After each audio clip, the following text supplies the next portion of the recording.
Into the Valley by Brian Hamilton. Step back 13,000 years to the Clovis band's journey into the Blue River Valley, where survival and ingenuity shaped their fate. Explore their encounters with towering glaciers, mighty megafauna, and a dynamic landscape that tested their unity and resilience at every turn. Prelude: The Age of Ice and Stone. Blue River Valley, 13,000 years ago at the headwaters of the Colorado River, deep in the shadow of the Rocky Mountains before the world became what we know today, it was a place shaped by titanic forces, a realm of ice, stone, and boundless wilderness.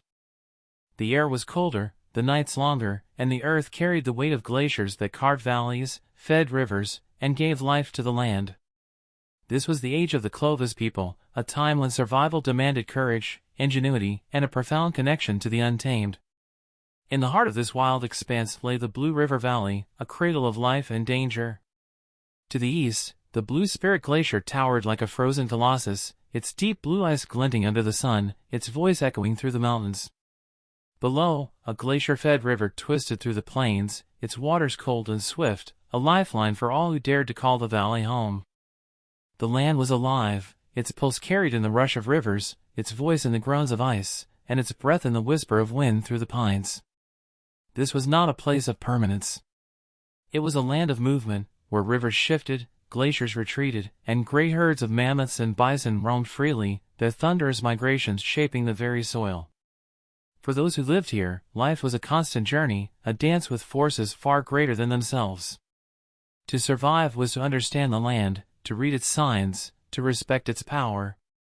Into this valley came the Clovis band. They were travelers, hunters, and craftsmen, carrying their lives on their backs and their hopes in their hands. They followed the trails of prey, drawn by the promise of water, shelter, and sustenance. Their tools were simple but precise, fluted spear points that could pierce the hide of a mammoth, blades honed to carve meat and scrape hides. Their minds were sharp, their spirits unyielding. Tamak led them, a man whose wisdom was etched into every line on his face. He had guided them through frozen forests, across rivers choked with ice, and over mountains that scraped the heavens. By his side was Kaija, his daughter, a skilled toolmaker with a sharp eye for the land's hidden gifts. There was Darok, young and brimming with untested courage, his heart burdened by loss but driven to prove his worth. And Ekla, the shaman, who saw the world through the eyes of spirits and whispered truths carried on the wind. Their arrival in the Blue River Valley marked the beginning of a new chapter, a test not only of their survival but of their unity. The valley would challenge them, offering its resources only to those who could navigate its dangers with wisdom and strength. The glacier, the river, the plains, and the forest would become both allies and adversaries, forces to be understood, respected, and endured. This is their story, a tale of endurance and ingenuity, of triumphs hard-won and lessons paid in blood and effort. It is a story of the first hunters and the land they called home, however briefly.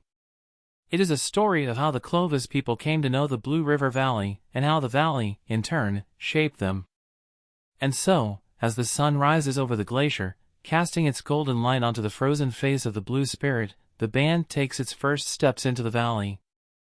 Ahead lies uncertainty, but also hope. For in this wild and shifting world, every dawn is a chance to begin again. Calling all outdoor enthusiasts. Dive into the world of adventure with SkyblueOverland.com.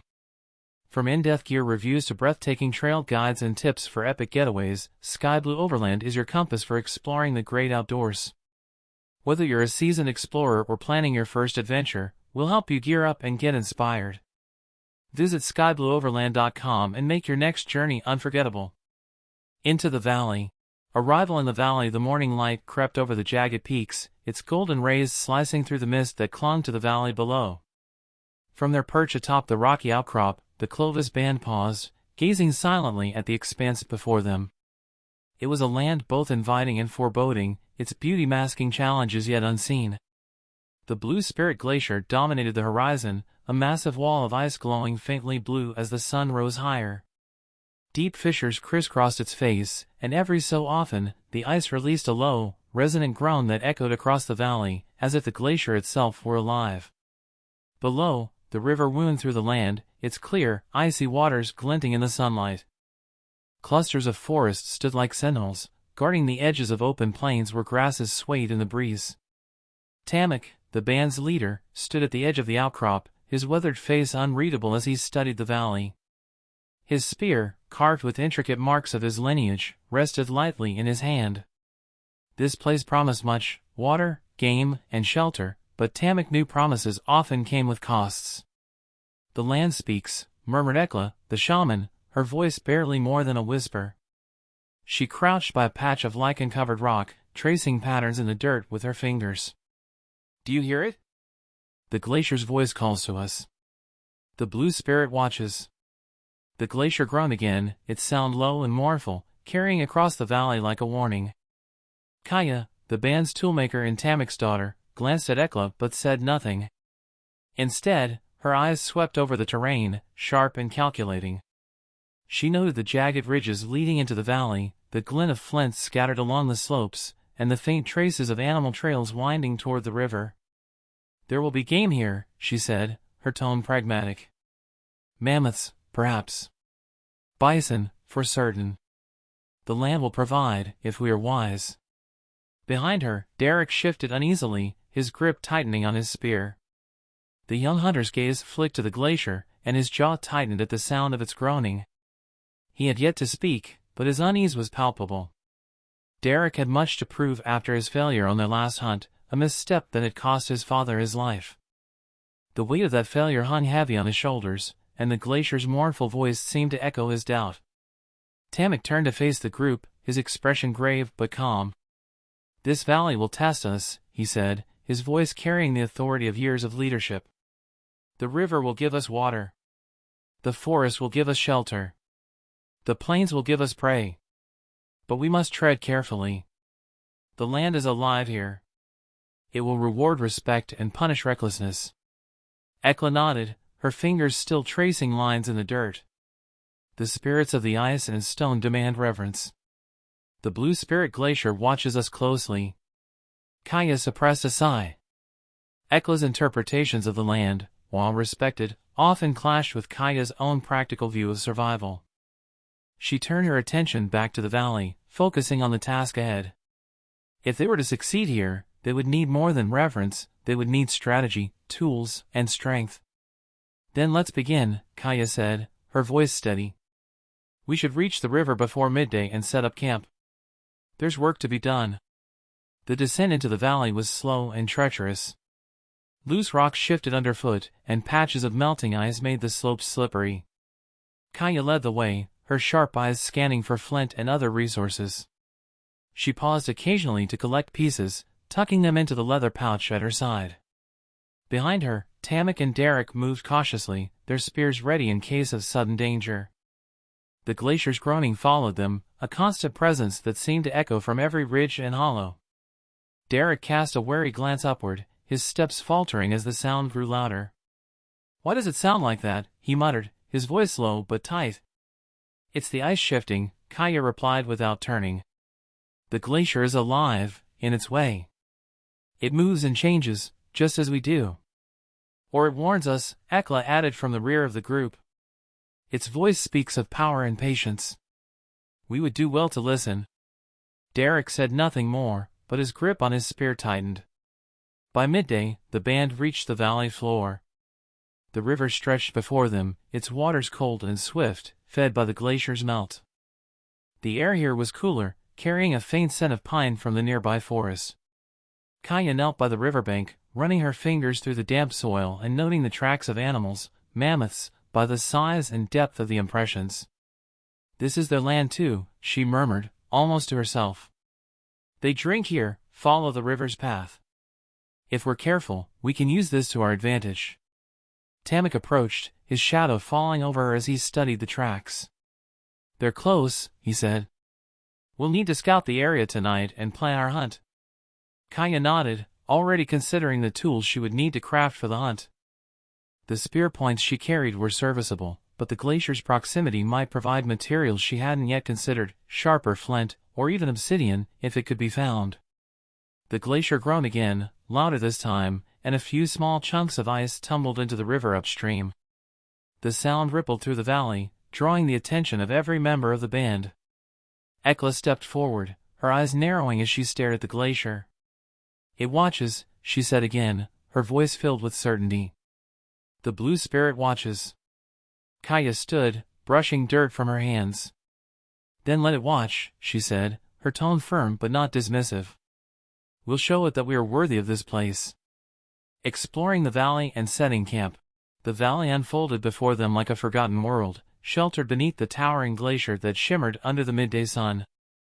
Streams of meltwater carved silver ribbons through the dark, rocky soil, pooling into shallow basins that reflected the jagged peaks above. The air was crisp, filled with the mingling sense of damp earth and glacial chill. Kaija knelt near one such stream, her keen eyes scanning the ground for usable resources. The glacial debris scattered along the banks glinted in the light, and she soon spotted what she sought, shards of flint, their edges sharp and promising. She picked one up, testing its weight in her hand, and smiled faintly. These will do, she murmured to herself, tucking the flint into her pouch. Her mind raced with possibilities, knives, spear tips, even tools for scraping hides. The glacier had not been kind, but it had not left them empty-handed. Further along the riverbank, Tamak crouched beside a patch of soft earth, tracing the impressions left by massive feet. His expression was grim as he studied the tracks, circular and wide, with faint ridges where the creature's weight had pressed into the ground. "Mammoth," he said, glancing up at Darok, who stood nearby. Darok's eyes gleamed with excitement as he pointed to another clue nearby, a pile of bison scat, fresh enough to suggest the animals were close. "And bison," he said. "They're here, Tamak. We'll eat well if we move quickly." Tamak shook his head, his brow furrowed. "If we act without caution, we'll eat nothing. The valley is new to us, and the glacier looms too close. We scout first, hunt second." By late afternoon, the band had chosen a spot for their camp, a flat patch of ground near the river, bordered by a cluster of hardy shrubs that offered some protection from the wind.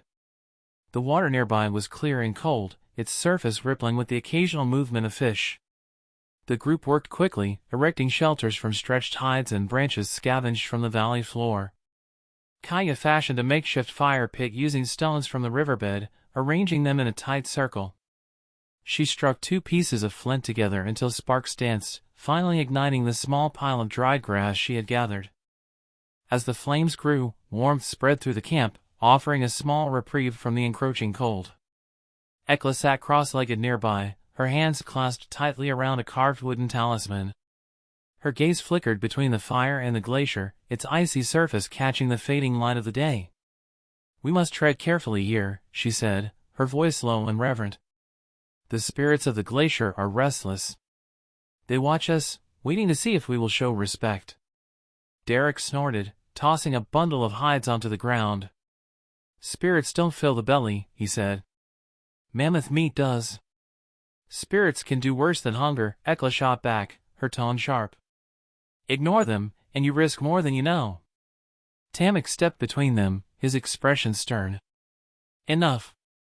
We will not quarrel when the glacier's shadow is upon us. Ekla, offer your respect if you feel it's needed. Darok, you'll hunt when I say it's time, not before." Both nodded, though the tension lingered like a taut string ready to snap. As night fell, the camp settled into a quiet unease. The fire crackled softly, its flickering light casting long shadows on the surrounding rocks and shrubs. Tamak sat near the edge of the camp, his spear resting across his knees as he kept watch. Kaija worked by the fire, using her newly gathered flint to sharpen a blade, while Ekla muttered a low chant, her talisman swinging gently in her hands. Darok paced restlessly, his frustration evident. "Every moment we wait, the game moves farther from us," he said, his voice breaking the silence.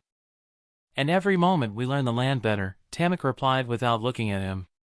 "Patience will serve us longer than rashness." Kaija glanced up from her work, her voice calm but firm. "The valley isn't going anywhere, Darok. Neither are the mammoths. We'll hunt when the time is right." Darok muttered under his breath, but he stopped pacing, his shoulders slumping slightly.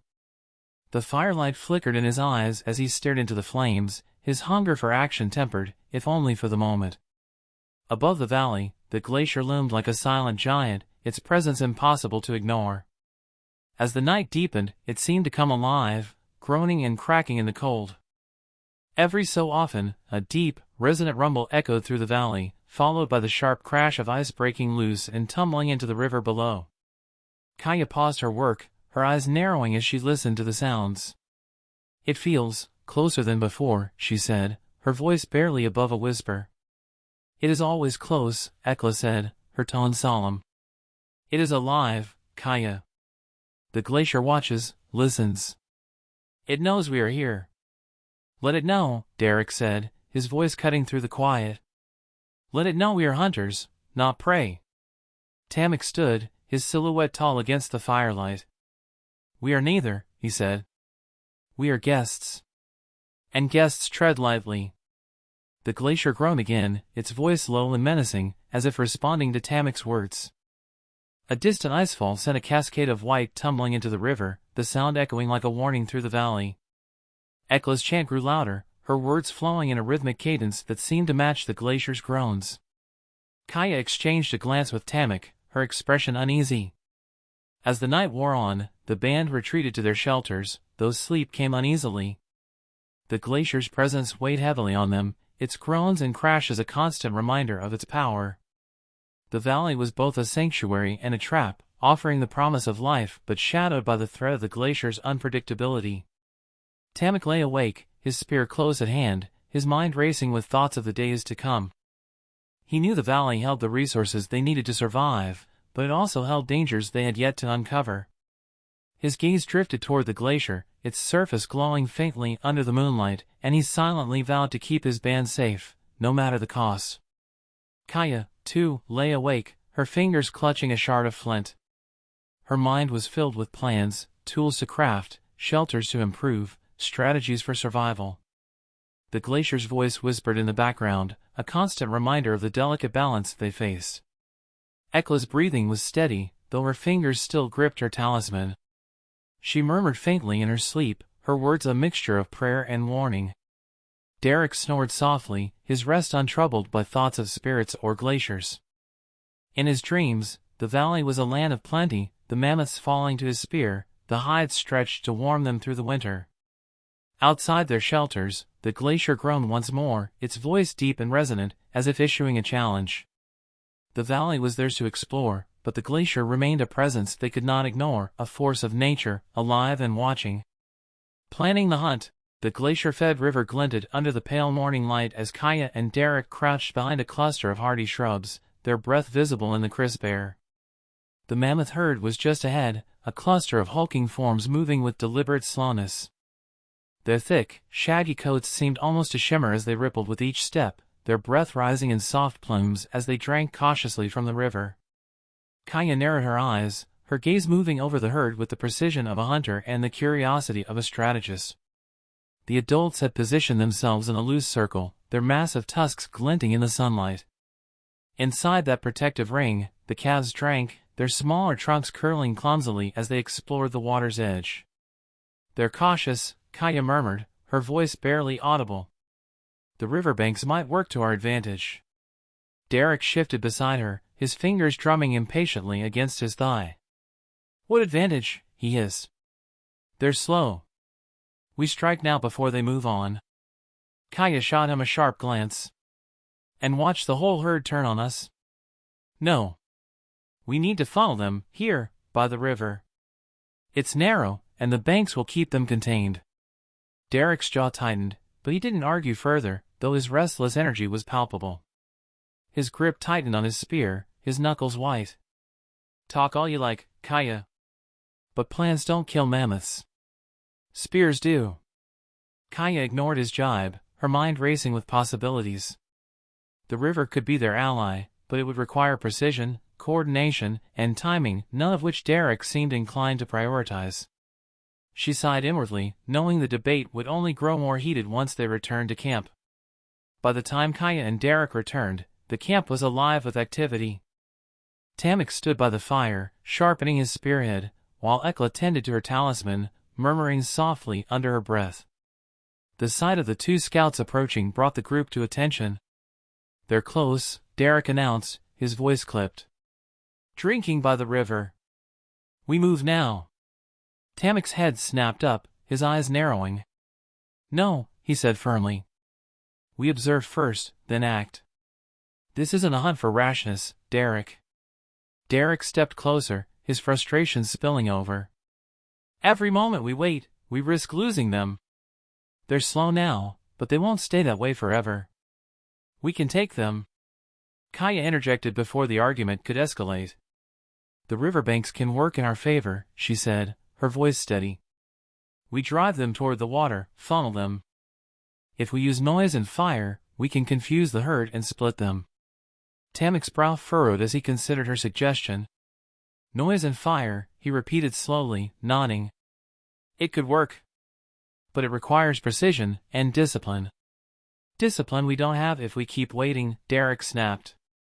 We've scouted. We're ready. What more do we need? Tamak stepped forward, his voice low but commanding. We need unity, Darok. If we hunt without it, we don't hunt at all. Do you understand? Darok glared at him but finally nodded, his shoulders slumping slightly. He muttered. I understand. Satisfied, Tamak turned to the rest of the group. Kaija's plan has merit, he said. We'll use the riverbanks to our advantage, but it will take coordination. Ekla, prepare torches. Kaija, continue crafting spear points. Darok and I will rehearse the drive. The group dispersed, each falling into their roles with a renewed sense of purpose. Kaija sat cross-legged near the fire, her hands working with practiced efficiency as she chipped away at a piece of flint. The sharp edge glinted in the light, each strike sending tiny shards flying. Her focus was absolute, her mind filled with the mechanics of the hunt. The mammoth's thick hide would require precision to penetrate, and she was determined to perfect the spear points. Tamak knelt beside her, watching as she worked. Good, he said, his voice quiet. We'll need every advantage we can get. Kaija nodded, holding up the finished point for inspection. It's sharper than the last, she said. And the weight is better balanced. It'll hold. Tamak smiled faintly. You've a talent for this, Kaija. The hunt will go smoother because of it. Nearby, Ekla moved among the camp, distributing torches made from tightly wrapped hides and resin. She handed one to Darok, who accepted it grudgingly. Remember, she said, her voice low, the fire isn't just a tool. It's a warning to the spirits. Use it wisely. Darok snorted. Spirits don't scare mammoths, Ekla. No, Ekla replied, her tone sharp. But they might scare you. Tamak stepped between them before the argument could escalate. Enough, he said. Save your energy for the hunt. As the sun dipped lower, casting long shadows across the camp, the group gathered for one final rehearsal. Tamak stood in the center, his spear planted firmly in the ground as he addressed them. We work as one, he said, his voice carrying over the crackling fire. Darok and I will drive the herd toward the river. Kaija and Ekla, you'll flank them, using the torches to keep them on course. When the time comes, we strike together. Kaija nodded, her jaw set. Understood. Darok's eyes gleamed with anticipation as he hefted his spear. Let's make it count, he said. As the group finalized their preparations, the glacier loomed in the background, its icy surface glowing faintly under the fading light. The deep groans and cracks that had become a constant presence grew louder, as if the glacier itself was watching, waiting. Ekla paused in her work, her gaze fixed on the towering ice. Her fingers tightened around her talisman, her lips moving in a silent prayer. It watches us, she whispered. The glacier knows. Tamak placed a hand on her shoulder, his expression calm. Then let it watch, he said. We'll show it we are worthy of its challenge. Ekla nodded, though her unease lingered. The glacier's voice rumbled again, a low, resonant sound that echoed through the valley like a warning. As night fell, the band gathered around the fire, their faces illuminated by its flickering light. Each of them carried the weight of the hunt ahead, their hopes, fears, and determination etched into their expressions. Kaija adjusted the spears she had crafted, her confidence in their design bolstering her resolve. Tamak tested his grip on his weapon, his focus unwavering. Ekla clutched her talisman tightly, her chants growing softer but no less fervent. And Darok, though restless, stood ready, his spear in hand and his eyes filled with anticipation. "We go at dawn," Tamak said, his voice steady. "Rest while ye can. Tomorrow, we hunt, not as individuals, but as one." The group nodded, their unity forged in the firelight and the shadow of the glacier. As the flames crackled and the stars appeared overhead, the valley fell silent, the promise of the hunt looming large. The mammoth hunt. The dawn broke cold and pale, the sky awash in muted grays that mirrored the glacier's icy expanse. The valley was eerily quiet, save for the distant groaning of the glacier, its voice a low, resonant hum that seemed to pulse through the ground beneath the hunters' feet. Tamak led the band down the narrow path toward the river, his spear gripped tightly in his hand. The group moved as one, their movements deliberate and silent. The sharp scent of smoke clung faintly to their clothes from the torches they carried, ready to be lit at a moment's notice. The mammoth herd was just ahead, their massive forms visible through the morning mist. They stood near the river, their breaths forming clouds in the frigid air as they drank and milled about. The adults maintained their protective formation around the calves, their tusks gleaming faintly in the weak light. Kaija knelt beside a cluster of rocks, her sharp eyes scanning the terrain. "The riverbanks are steep here," she whispered to Tamak. "If we can funnel them toward this bend, they'll have nowhere to go but forward." Tamak nodded, his gaze fixed on the herd. "We stick to the plan," he said. "Noise and fire to split them. Stay sharp. The glacier's watching." The glacier groaned again, louder this time, as if in response. The sound sent a shiver through the band, heightening the tension that already hung heavy in the air. The group spread out, moving into their assigned positions with practiced efficiency. Ekla lit the first torch, its flame sputtering briefly before roaring to life. She passed it to Darok, who held it aloft, the firelight reflecting in his eager eyes. Kaija moved toward the riverbank, her movements careful and quiet. She carried one of the spears she had crafted, its sharpened flint tip glinting in the early light. Her heart pounded in her chest, but her focus remained steady. With a sharp nod from Tamak, the hunt began. Ekla raised her voice in a rhythmic chant, the words echoing across the valley. Darok added his own voice, shouting loudly and waving the torch to create a cacophony of sound and movement. Kaija and Tamak joined in, clapping their hands and striking rocks together, the noise reverberating off the steep walls of the riverbank. The herd reacted instantly. The adult mammoths trumpeted in alarm, their massive bodies shifting to form an impenetrable wall around the calves. The younger animals stumbled in confusion, their small trunks waving frantically as they tried to follow the movements of the adults. Smoke from the torches wafted toward the herd, adding to the disorientation.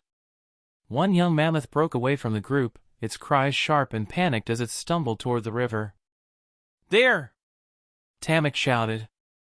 "Focus on the calf." The group redoubled their efforts, using the noise and fire to drive the calf toward the bend in the river. The adults hesitated, their protective instincts clashing with the chaos around them. But one bull mammoth, larger and more aggressive than the rest, charged forward with a deafening roar. Darok, positioned closest to the calf, froze as the bull barreled toward him, its tusks gleaming like deadly scythes. For a split second, fear rooted him in place, his spear trembling in his hands. "Darok, move!" Tamak shouted, his voice cutting through the chaos. But it was Kaija who acted. Thinking quickly, she grabbed a nearby stone and hurled it with all her strength, striking the bull squarely on its side. The impact wasn't enough to harm the animal, but it was enough to divert its attention. The bull turned toward Kaija, its small eyes narrowing as it trumpeted furiously. Kaija backed away slowly, her spear at the ready, her heart racing.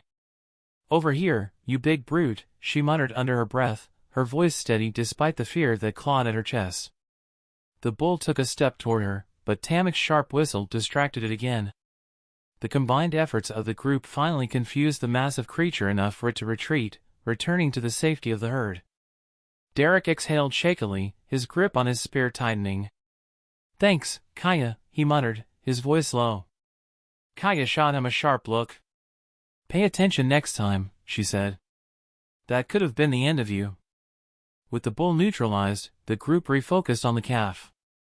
It stumbled near the riverbank, its small frame dwarfed by the towering cliffs on either side. Its cries were pitiful, filled with panic and fear, but the group pressed forward, knowing the opportunity was fleeting. Tamak signaled to the others, his movements precise and deliberate. "Now!" he shouted. Kaija moved first, her spear aimed with practiced precision. She struck the calf's flank, the flint tip piercing its thick hide. The young mammoth bellowed in pain, its legs buckling beneath it. Darok followed quickly, his spear finding its mark in the creature's shoulder. Ekla approached cautiously, her torch held high as she muttered a prayer under her breath. She thrust the torch into the air, the flames leaping as if to honor the life they were taking. Tamak delivered the final blow, his spear striking deep into the calf's chest. The animal shuddered, its cries fading into silence as it collapsed to the ground. The group stood frozen for a moment, their breaths heavy in the cold air. The only sound was the distant groaning of the glacier, its voice a somber backdrop to the scene.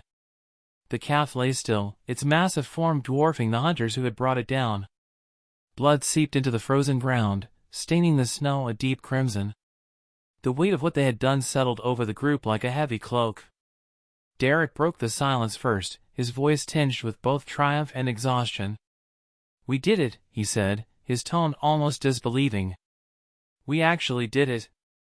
Kaija knelt beside the calf, her hands trembling slightly as she retrieved her spear. She stared at the creature's lifeless eyes, her expression unreadable. "It's more than just a kill," she said softly. "This life, it'll sustain ours." Ekla nodded, her talisman clutched tightly in her hand. "The spirits will remember this day," she said. "We've taken, but we must also give." Tamak placed a hand on her shoulder, his gaze steady. "We honor what we take," he said. "And we remember the cost." The group set to work, their movements careful and reverent as they began to process the calf. Kaija's crafted spear points had held true, their sharp edges cutting cleanly through the thick hide. The meat, hide, and tusks would provide for the band in ways they had desperately needed, but the effort had left them shaken. As they worked, the glacier groaned once more, its voice loud and resonant. The sound was almost a warning, a reminder that the valley was still a place of danger and uncertainty. Tamak straightened, his gaze fixed on the towering ice. "We survived today," he said quietly. "But the glacier watches. It waits." Kaija glanced at him, her expression thoughtful. "Then we'll watch too," she said. "And we'll be ready."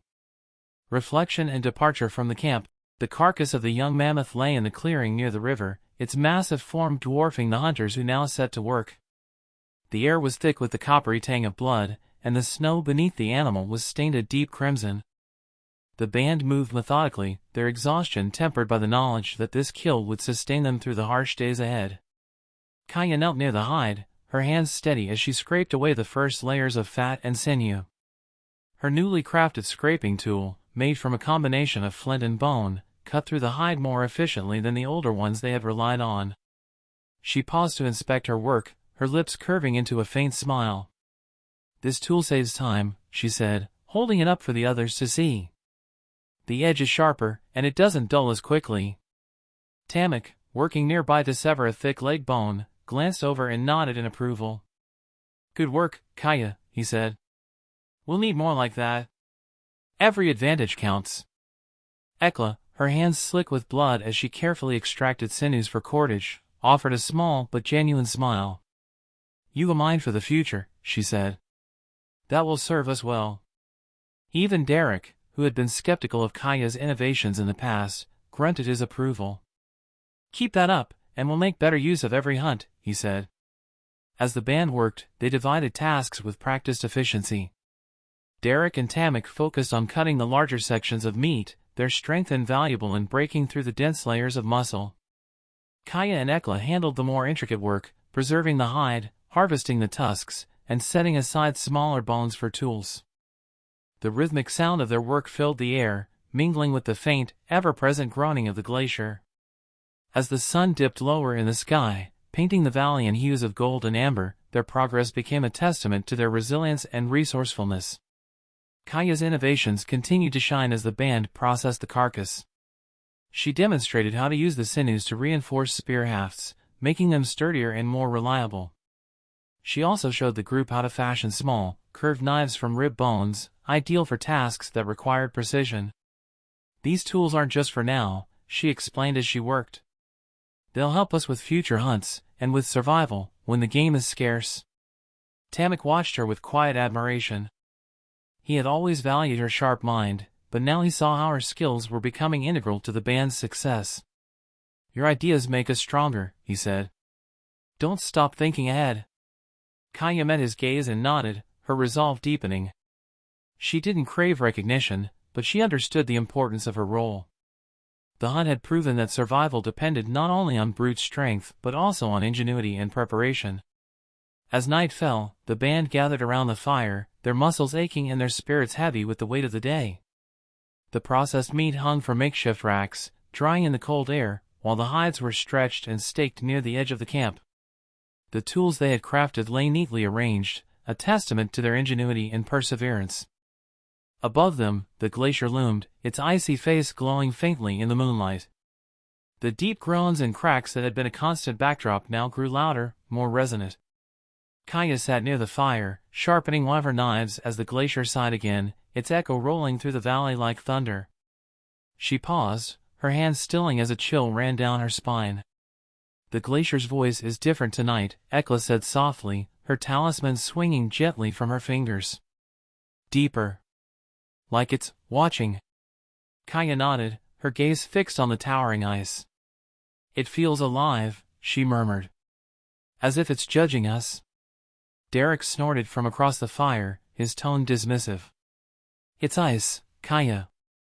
Big, loud, and dangerous, but not alive. Tamak, who had been sitting quietly, finally spoke. It's not about whether it's alive, he said. It's about respecting what it represents. The glacier provides and threatens in equal measure. We do well to remember that.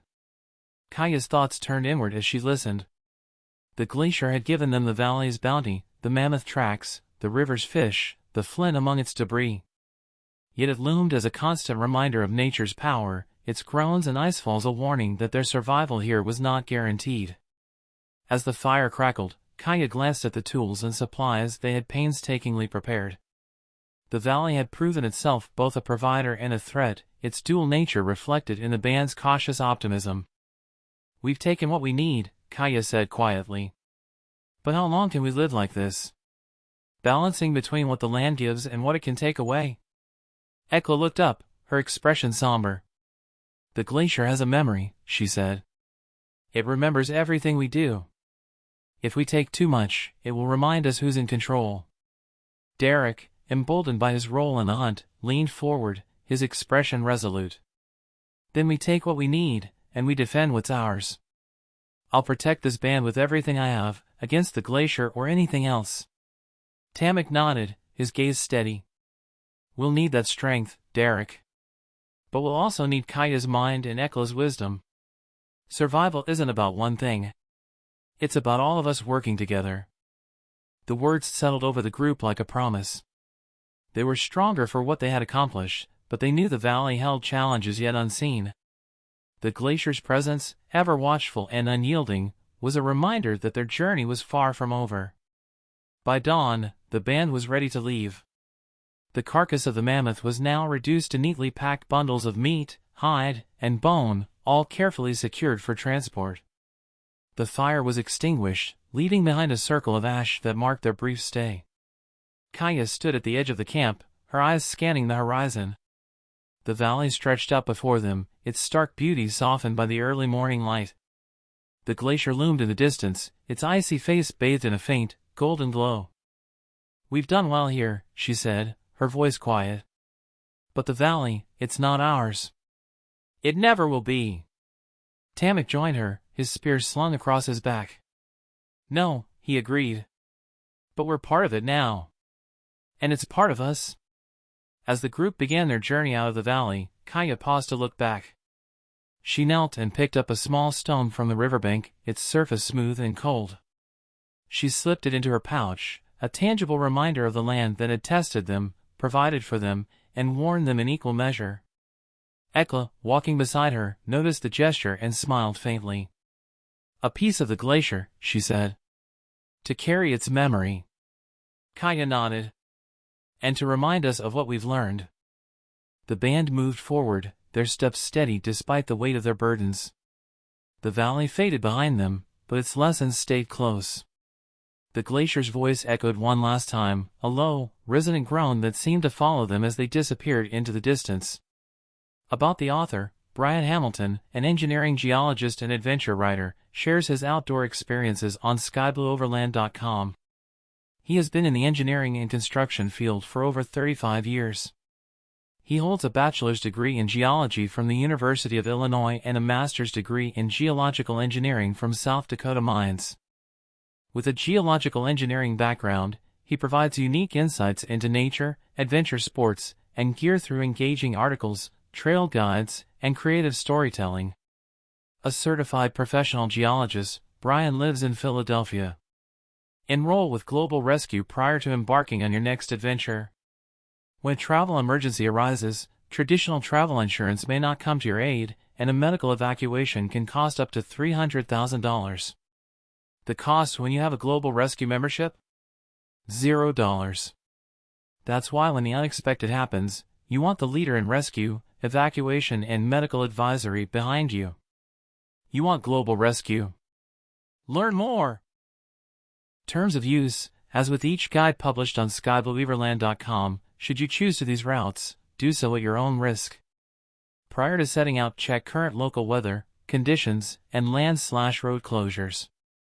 While taking a trail, obey all public and private land use restrictions and rules, carry proper safety and navigational equipment, and of course, follow the #LevenoTrace guidelines. The information found herein is simply a planning resource to be used as a point of inspiration in conjunction with your own due diligence. In spite of the fact that this route, associated GPS track, GPX and maps, and all route guidelines were prepared under diligent research by the specified contributor and/or contributors, the accuracy of such and judgment of the author is not guaranteed. Skyblue Overland LLC, its partners, associates, and contributors are in no way liable for personal injury, damage to personal property, or any other such situation that might happen to individuals following this route.